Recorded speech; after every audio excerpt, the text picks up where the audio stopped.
वीर रतन को वंदन। उपस्थित मिजोरम का पूजनीय भिक्षु संघ, इस भिक्षु संघ को त्रिवार अभिवादन। सुमंगल बुद्ध विहार लुम्पी घाट के विहाराधिपति अनित्यदर्शी स्थविर बंटी जी को भी मेरा अभिवादन। मिजोरम भिक्षु संघ के पूर्व अध्यक्ष पूजनीय भगवंत प्रियदर्शी महास्थविर बंटी जी को मेरा अभिवादन। और आज के कठिन चिवरदान उत्सव के अवसर पर आप सभी गायक गायिका, उपासक उपासिका, आप सभी के प्रति मंगल मैत्री।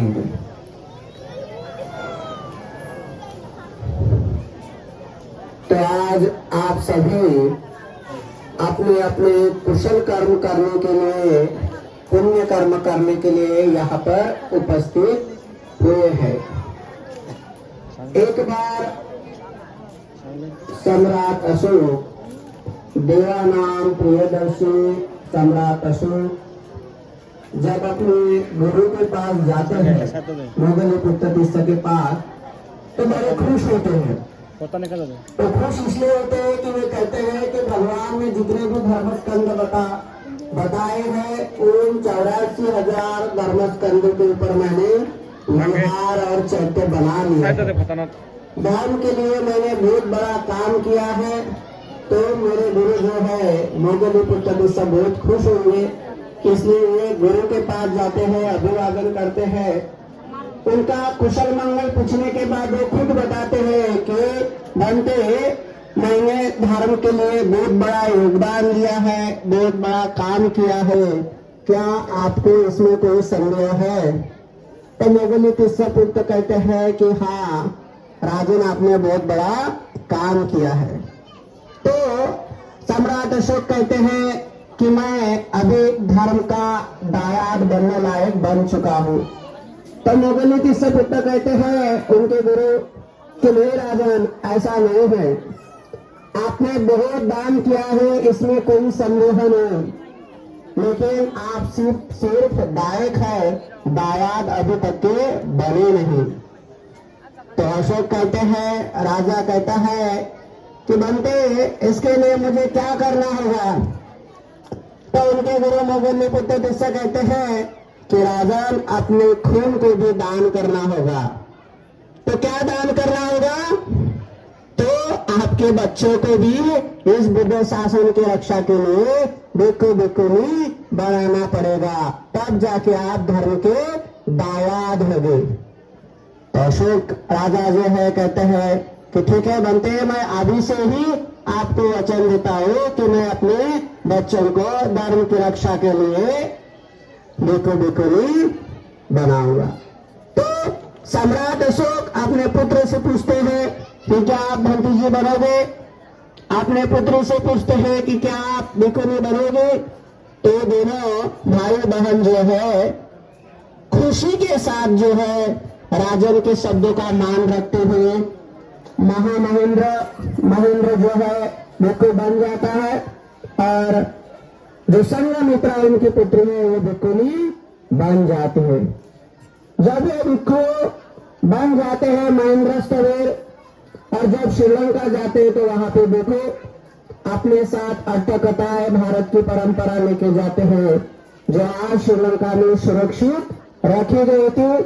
आचार्य बुद्ध घोष ने उसी अट्टकथाओं को भारत में फिर से लाया और हम लोग सभी बुद्ध का ज्ञान पढ़ पा रहे हैं।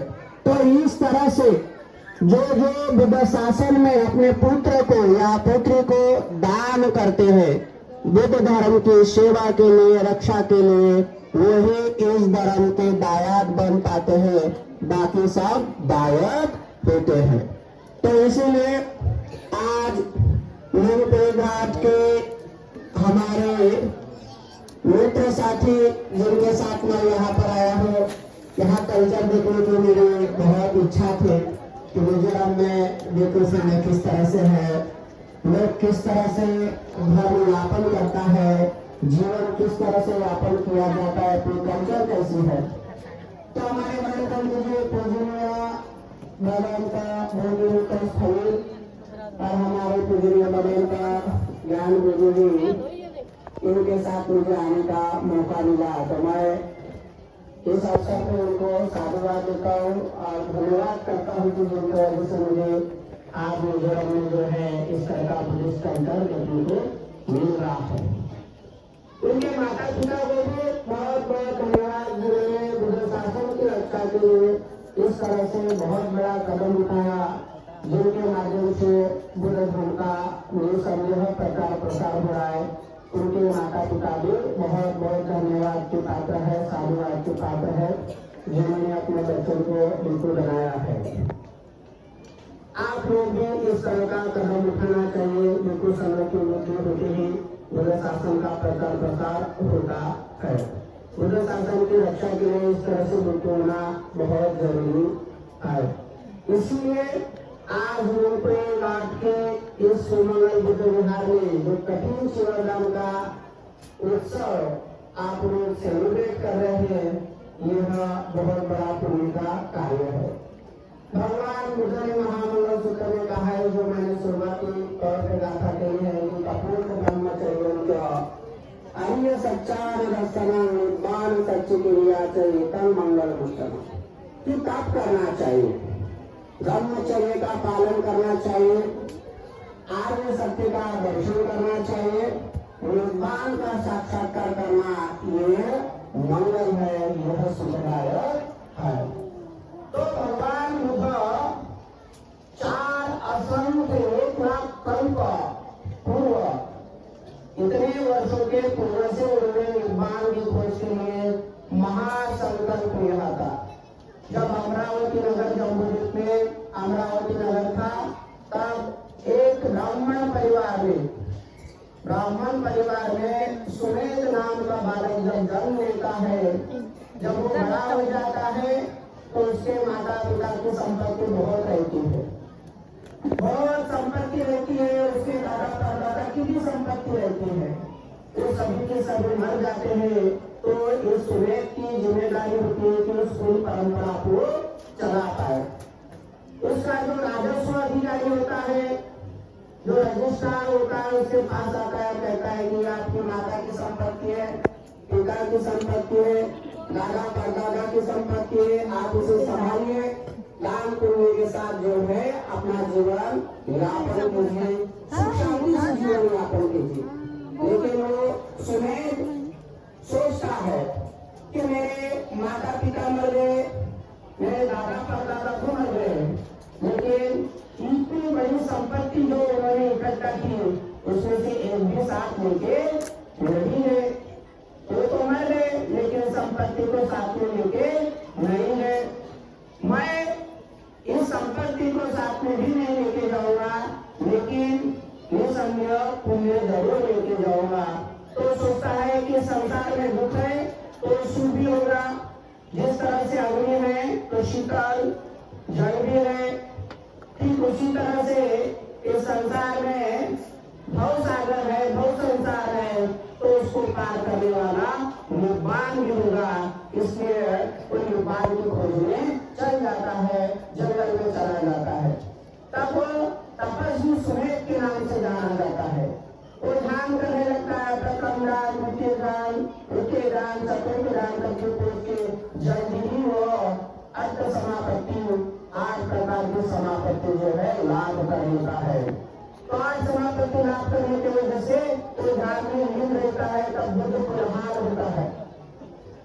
तब दीपंकर नामक बुद्ध जो है इस पृथ्वी पर आ जाते हैं, उनका बहुत बड़ा भिक्षु संघ रहता है। तब दीपंकर बुद्ध जो है अपने बहुत बड़े भिक्षु संघ के साथ एक गांव में, उस गांव के ऊपर अनुकंपा करते हुए, उनके पुण्य संग्रह के लिए उस गांव में आते हैं। उसी समय दीपंकर बुद्ध आते समय ही सुमेध नामक तपस्वी जो है अपने ध्यान साधना से उसी समय उठ जाता है। तब देवता देखता है कि देवता लोग इधर उधर भटक रहे, खुशी से नाच गा रहे हैं। इसकी वजह क्या हो सकती है? तो अपने दिव्य दृष्टि से देखता है कि आज नगर में जो है, गाँव में जो है, दीपंकर बुद्ध बहुत बड़े विपुल समय के साथ आ रहे हैं। तो जैसे ही बुद्ध का स्मरण होता है, बुद्ध का नाम सुनना इस संसार में कितना कठिन है, बहुत कठिन कार्य है। उस कठिन कार्य को पूरा करने के लिए, बुद्ध के दर्शन के लिए वो गांव में जाता है। तो गांव वाले जो लोग हैं पूरा गांव का साफ सफाई करते हैं।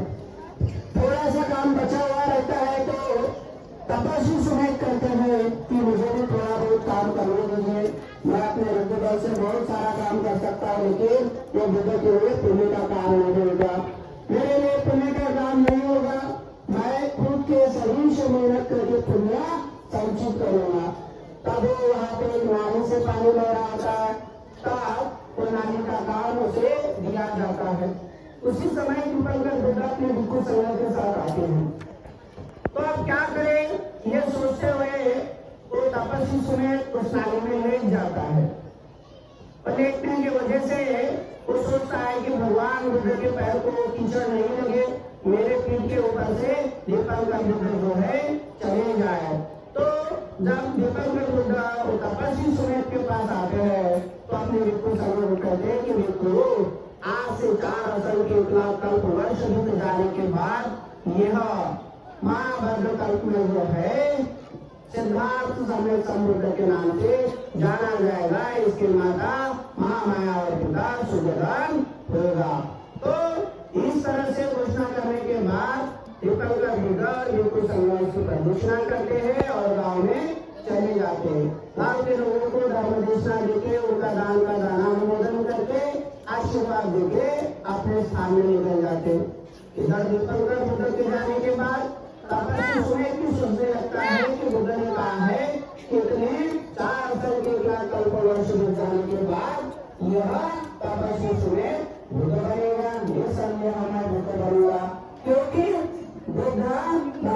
दीपंकर बुद्ध ने घोषणा की है तो बुद्ध कभी जो उनकी वाणी नहीं होती। इसलिए वो सोचता है कि बुद्ध बनने के लिए क्या करना होगा। तो सोचता है कि पारमिता पूर्ण करना होगा। इसी तरह से वो सोचता है कि कौन सी पारमिता पूर्ण करनी होगी। दान पारमिता पूर्ण करनी होगी, शील पारमिता पूर्ण करनी होगी, निकम्म पारमिता, प्रज्ञा पारमिता, सत्य पारमिता, शांति पारमिता, करुणा मैत्री पारमिता, इस तरह की 10 प्रकार की पारमिता पूर्ण करने के बाद वह बुद्ध बन जाएगा। इसके लिए एक ही जन्म नहीं, बहुत सारे जन्म लेने होंगे। उसका आयु कल्प का 4 असंख्य लाख कल्प वर्ष, इतने वर्ष तक के वो बोधिसत्व अपने पारमिताओं को पूरा करते करते जब इतना कार्यकाल पूरा हो जाता है तब जन्म देने से सिद्धार्थ गौतम के नाम से बोधिसत्व के रूप में जान लेता है। 29 वर्ष के आयु में वे गृह त्याग करते हैं, महाभूष्क्रमण करते हैं। इस संसार में दुख क्या है उसकी खोज के लिए वे निकल पड़ते हैं। अब वैशाख पूर्णिमा के दिन उनको जो है सम्यक संबोधन लाभ हो जाता है। तो पठित समुत्पाद देखते हैं, प्रतिलोम अनुलोम प्रतिलोम, उस तरह से वे देखते हैं कि संसार में किस तरह से दुख है, इस दुख को कैसा नष्ट किया जाता है, वो मार्ग क्या है वो ढूंढ लेते हैं। तो दुख समूह, दुख निरोध गामी प्रतिपदा, ये 4